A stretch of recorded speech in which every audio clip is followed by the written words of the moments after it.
సుమన్ టీవీలో మీ business promotions కోసం ఈ కింది నెంబర్ను సంప్రదించగలరు.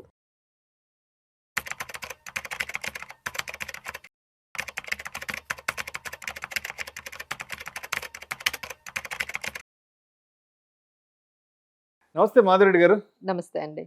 మాధవిరెడ్డి గారు, మ్యూచువల్ ఫండ్స్కి సంబంధించి మేజర్ చేంజెస్ తీసుకురాబోతున్నట్లు సెబీ అనౌన్స్ చేసింది. దాదాపు ఒక 15 నుంచి 20 చేంజెస్ వరకు త్వరలో ఆన్ బోర్డ్ చేయబోతున్నాం అంటూ కూడా ఏదో ఒక పెద్ద లిస్ట్ ఒకటి కూడా రెడీ చేసింది. ఎస్, ఏంటి ఆ లిస్టు? ఆ చేంజెస్ ని మనం ఎంతవరకు అర్థం చేసుకోవాలి? మనం అర్థం చేసుకోకపోతే ఎస్ మనకి కలిగే నష్టం ఏంటి?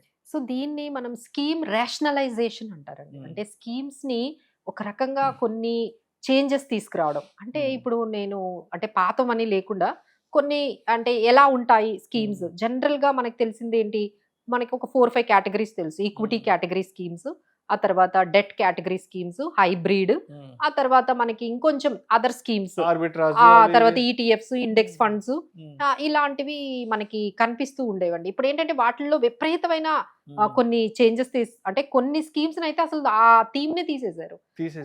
లైక్ ఏంటంటే చిల్డ్రన్ ఫండ్స్ అని, రిటైర్మెంట్ ఫండ్స్ అని ఉండేవండి. అంటే వాళ్ళు చెప్పేది ఏంటంటే ఏదైతే నేమ్ ఉందో చిల్డ్రన్ ఫండ్, రిటైర్మెంట్ ఫండ్ అని, అది జస్టిఫై చెయ్యట్లేదు. సో ఇది కరెక్ట్ కాదు. ఈ నేమ్ ఏదైతే ఉందో దీన్ని చూసి మీరు ఇది రిటైర్మెంట్ ఫండ్ అనగానే రిటైర్మెంట్ పెట్టేవాళ్ళు, రిటైర్మెంట్ కి వచ్చే వాళ్ళు పెట్టుకుంటారేమో, ఆ గోల్ ఉన్న వాళ్ళు అనుకుంటారేమో, but that is not justifying అని చెప్పి ఇలా కొన్ని స్కీమ్స్ అనేవి మర్జైనా చేసుకోండి లేకపోతే తీసేయండి అన్నట్టుగా ఇమ్మీడియట్ ఎఫెక్ట్. అంటే ఇప్పుడు మీరు ఆ ఫండ్స్ లో ఇప్పుడు మీరు ఇన్వెస్ట్ చేయడానికి కూడా లేదండి, దాన్ని ఆపేశారు. కొత్తగా అమౌంట్ ని యాక్సెప్ట్ చేయట్లేదు. సో అంతా బిగ్గెస్ట్ చేంజెస్ అనేవి తీసుకొచ్చారు. అసలు మనకి జనరల్ గా మనకు అర్థం చేసుకోవాల్సింది, లార్జ్ క్యాప్ ఫండ్ అంటే 80% లార్జ్ క్యాప్ ఫండ్ లో పెట్టడము, అలానే లార్జ్ అండ్ మిడ్ క్యాప్ అంటే 35% లార్జ్ క్యాప్ లో పెట్టడము, 35% మిడ్ క్యాప్ లో పెట్టడము, అలానే మనకి మిడ్ క్యాప్ అయితే 65% మిడ్ క్యాప్ కేటగిరీ. అంటే ఇవన్నీ ఏంటంటే లార్జ్ క్యాప్ ఫండ్స్ అంటే 1 to 100 హైయెస్ట్ మార్కెట్ క్యాపిటలైజేషన్ ఉన్న కంపెనీస్ లో పెట్టడాన్ని మనం లార్జ్ క్యాప్ అంటాము. అలానే మనకి 100 నుంచి 250 వరకు మిడ్ క్యాప్ కంపెనీస్ అంటాము. 250 మార్కెట్ క్యాపిటలైజేషన్ కన్నా తక్కువ ర్యాంకింగ్ ఉన్నవన్నీ కూడా స్మాల్ క్యాప్ అంటాం. సో ఈ విధంగా స్మాల్ క్యాప్ లో 65% పెట్టడము.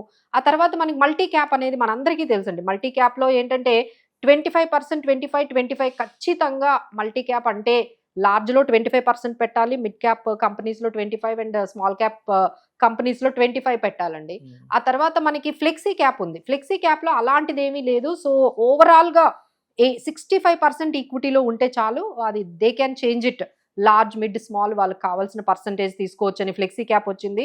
అలానే ఈ వాల్యూ ఫండ్, కాంట్రా ఫండ్ అనేది ఉందండి. సో ఈ వాల్యూ ఫండ్, కాంట్రా ఫండ్ లో కూడా చాలా మందికి అర్థం కానిది ఏంటంటే, ఈ వాల్యూ ఫండ్ అంటే ఎక్కడైతే పిఈ అనేది తక్కువగా ఉంటుందో, అంటే వాల్యూ ఫండ్ అంటే ఏవైతే అట్రాక్టివ్ గా ఉంటాయో, అంటే ఏవైతే మంచి వాల్యూషన్స్ ఉంటాయో, తక్కువ పిఈ రేషియోతో ఉంటాయో, ఫండమెంటల్లీ స్ట్రాంగ్ ఉంటాయో ఆ కంపెనీల్లో ఇన్వెస్ట్ చేసేది వాల్యూ ఫండ్. కాంట్రా ఫండ్ అంటే మార్కెట్ కి, ట్రెండ్ కి ఎగెయినెస్ట్ గా పెడితే దాన్ని మనము కాంట్రా ఫండ్ అంటామండి. ఇప్పుడు ఎగెయినెస్ట్ గా అంటే ఇప్పుడు డిఫెన్స్ అందరూ కూడా పెడుతున్నారు అనుకోండి, దానికి కాంట్రాగా వాళ్ళు పెడుతూ ఉంటారు. అంటే మార్కెట్ లో ఏదైతే ట్రెండ్ ఉంటుందో దానికి ఆపోజిట్ గా పెడుతూ ఉంటారు. అలానే ఫోకస్డ్ ఫండ్ 30 కంపెనీస్ లో పెడితే ఫోకస్డ్ ఫండ్ అంటారు. అలానే సెక్టోరియల్ ఫండ్స్ ఉన్నాయి.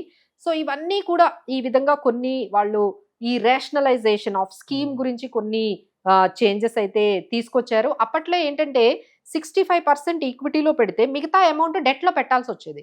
ఇప్పుడు ఏమంటున్నారు అంటే, మీరు డెట్ లో పెట్టాల్సిన అవసరం లేదు. అంటే ఫండ్ మేనేజర్ కానీ, మ్యూచువల్ ఫండ్ కంపెనీ కానీ గోల్డ్ లేకపోతే సిల్వర్ ఇలాంటి ఇన్వెస్ట్ చేసుకోవచ్చు. ఓన్లీ డెట్ లోనే పెట్టాల్సిన, అప్పట్లో ఏంటంటే 70% ఈక్విటీలో పెట్టుకుంటే మిగతా 20% కొంచెం డెట్ లో ఉండేవండి. ఇప్పుడు మీరు కంప్లీట్ గా డెట్ లో పెట్టాల్సిన అవసరం లేదు. మీరు గోల్డ్ అండ్ అదర్ స్కీమ్స్ లో కూడా మీరు గోల్డ్ అండ్ సిల్వర్ ఇలాంటి అసెట్ లో కూడా పెట్టుకోవచ్చు అనే వెసులుబాటు అయితే మనకి కనిపించింది. సో ఈ విధంగా ఓవరాల్ గా అయితే చాలా చేంజెస్ మనకి తీసుకొచ్చారండి. Right right. సో అదేవిధంగా మాధవిరెడ్డి గారు, జస్ట్ ఇవాళ ఒక బిజినెస్ ఆర్టికల్లో ఒక న్యూస్ ఒకటి చూశాను మ్యూచువల్ ఫండ్స్ కి సంబంధించి. ఆర్టికల్ ఏంటో చూస్తాను.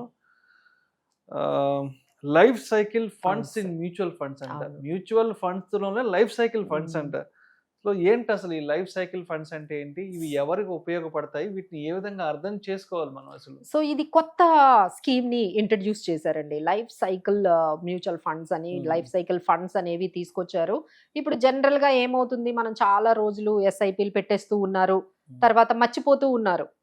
సో కొంతమంది ఏంటంటే రీబ్యాలెన్స్ చెయ్యరు, ఆ సిప్ ని మార్చరు. అంటే ఎంత మీకు ఏజ్ అవుతున్నా, ఒక 10 years 12 years 15 years అయినా అదే ఎస్ఐపి కంటిన్యూ చేసిన వాళ్ళు ఉన్నారు, ఒకటే ఎస్ఐపిలో కంటిన్యూ చేసే వాళ్ళు ఉన్నారండి. సో ఇలా కాదు, మీకు మేము లైఫ్ సైకిల్ అనే ఆప్షన్ ఇస్తున్నాము, మీరు కానీ ఈ ఫండ్ లో పెడితే మీరు నంబర్ ఆఫ్ ఇయర్స్, అంటే 5 years ఉంది, 10, 15, 20, 25, 30 ఇలా వాళ్ళు డిఫరెంట్ టైం పీరియడ్స్ ఇచ్చారు.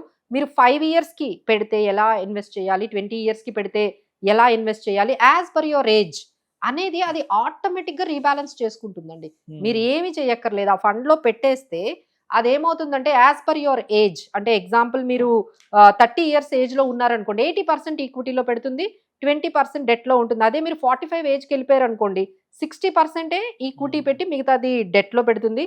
అదే మీరు ఎప్పుడైతే 60 years ఏజ్ లోకి వెళ్ళిపోయారో 20% ఈక్విటీలో పెట్టి 80% డెట్ లో పెడుతుంది. అంటే యాజ్ పర్ యువర్ ఏజ్ ప్రకారము అది ఆటోమేటిక్ గా డిఫాల్ట్ గా అది ఏజ్ క్రైటీరియా తీసుకొని మీ ఈక్విటీ అండ్ డెట్ పోర్షన్ ని రీబ్యాలెన్స్ చేసుకుంటూ వెళ్ళిపోతుంది. అంటే మీరు అందులో పెట్టేసి మర్చిపోయినా, మీ రిటైర్మెంట్ ప్లానింగ్ కోసం ఒక 15 years 20 years మర్చిపోయినా, అది మీ రిస్క్ ని తగ్గించుకుంటూ వెళ్ళిపోతుంది అనమాట. సో ఇవి మంచి ఫండ్ అయితే తీసుకొచ్చారండి.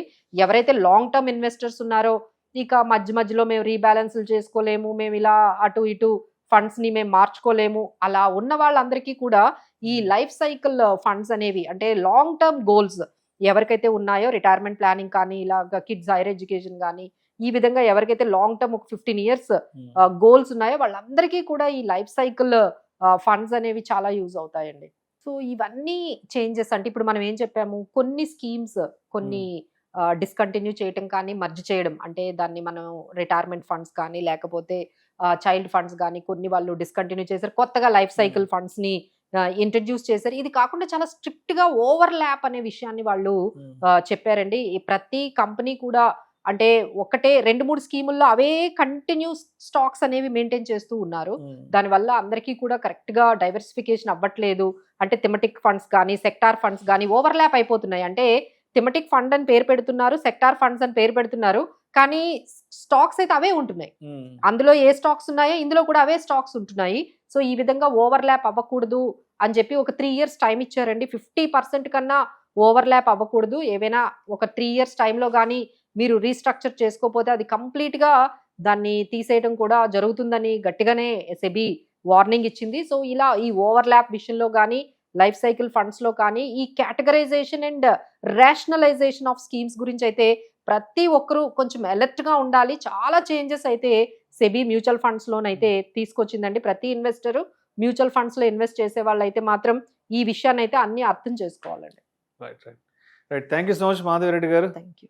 త్వరలో మ్యూచువల్ ఫండ్స్ కి సంబంధించి సెబీ తీసుకురాబోతున్న భారీ మార్పుల గురించి, అదేవిధంగా కొత్తగా మ్యూచువల్ ఫండ్స్ లో రాబోతున్న లైఫ్ సైకిల్ ఫండ్స్ కి సంబంధించిన అంశం గురించి చాలా చక్కగా మీ అనాలిసిస్ తెలియజేశారు. Thank you so much Madhavi Reddy గారు. Thank you.